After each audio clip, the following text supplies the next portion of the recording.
জয় Shrikrishna. Blog তো অনেকেই বানায়, আমিও বানাই, কিন্তু আমার আজকের ব্লগটা হবে একটা গল্প। আর গল্প হলো রাধারানীর গল্প, রাধা কৃষ্ণের মধুর মিলনের গল্প। আর এই গল্পে আপনাদের বলবো রাধারানীর মিলন এবং ঝুলন যাত্রা সম্পর্কে বিভিন্ন তথ্য। তো চলুন শুরু করি রাধারানীর নাম নিয়ে। জয় শ্রীকৃষ্ণ, জয় শ্রী রাধা। আর আজকের এই ঝুলন যাত্রা উৎসবে আমরা চলে গেছিলাম আগরতলার জগন্নাথ জিউ মন্দিরে। খুব বিখ্যাত এবং জনপ্রিয় এই মন্দির আগরতলার জগন্নাথ মন্দির। আর এই হলো জগন্নাথ বাড়ির নাট মন্দির। এখানেই অনুষ্ঠিত হচ্ছে রাধা কৃষ্ণের ঝুলন যাত্রা। দর্শন করুন রাধা কৃষ্ণের ঝুলন যাত্রার সেই অপরূপ দৃশ্য।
আর এই হলো শ্রী মাধব গোস্বামী মহারাজের ভজন কুটির।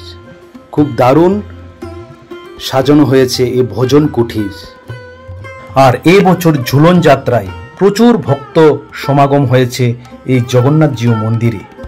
আর আপনাদের এখন দেখাবো জগন্নাথ বাড়িতে এসে কোথায় কোথায় ঘুরবেন আপনারা। এই হলো আনন্দবাজার ভক্ত নিবাস।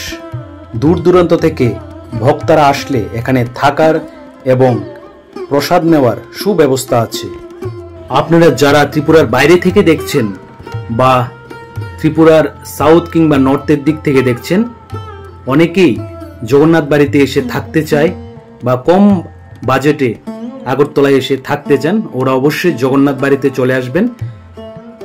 300 টাকা থেকে রুম শুরু হয়ে যায়, আপনারা ওই রুমে থাকতে পারবেন। আর অবশ্যই আপনাদের আইডি প্রুফ সাথে নিয়ে আসবেন। আর আপনারা এই জগন্নাথ জিউ মন্দিরে আসলে দেখতে পারবেন শ্রী চৈতন্য মহাপ্রভুর বিভিন্ন লীলার কাহিনী এবং শ্রী রাধা কৃষ্ণের বিভিন্ন লীলার কাহিনী। আর এই ঝুলন যাত্রা সম্পর্কে ছোট করে কিছু বলছি। রাধারানীর একটি গল্প, ঝুলন পূর্ণিমা। শ্রাবণ মাসে যখন শীতল হাওয়া বইত তখন গোপীরা তাদের বাপের বাড়িতে চলে আসতো। আর রাধারানীর ভাই সুধাম রাধারানীকে আনতে গেছিল তার শ্বশুর বাড়িতে, কিন্তু জটিলা কিছুতেই রাধারানীকে তার বাপের বাড়ি আসতে দিতেন না, কারণ রাধারানী তাহলে কৃষ্ণের সঙ্গে দেখা করবে। তাই সুদাম অনেক উপহার নিয়ে গেছিলেন। তাই দেখে রাধারানী খুব খুশি হয়েছিলেন এবং রাধারানীকে বাড়ি যাওয়ার অনুমতি দেন। তারপর সখীরা রাধারানীকে প্রসাধনী দ্রব্য ও সুন্দর বস্ত্র পরিয়ে সাজান। তারপর কুঞ্জগুলিকেও সাজায়। একটি মোটা গাছে দড়ি বেঁধে দোলনা তৈরি করে সেই জায়গায় বসতে দেয় সখীরা রাধারানীকে।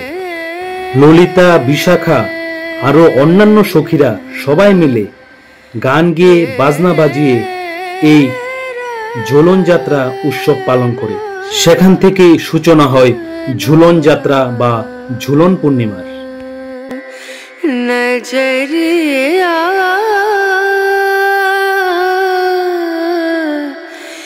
लागे नहीं कहीं ओ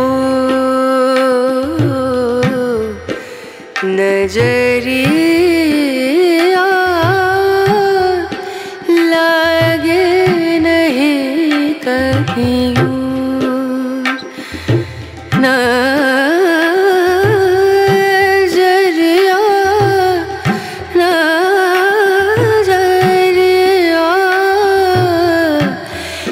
लगे नहीं कहीं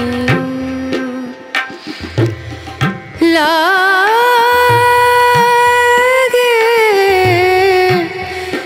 नहीं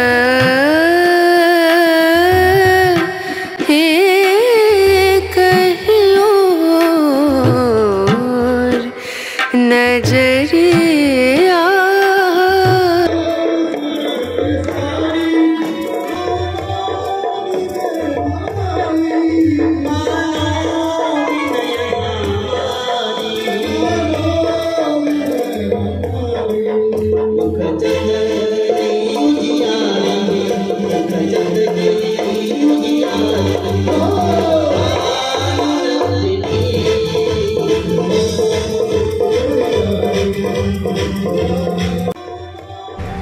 তো আজকের মতো ভিডিওটা এখানেই শেষ করলাম।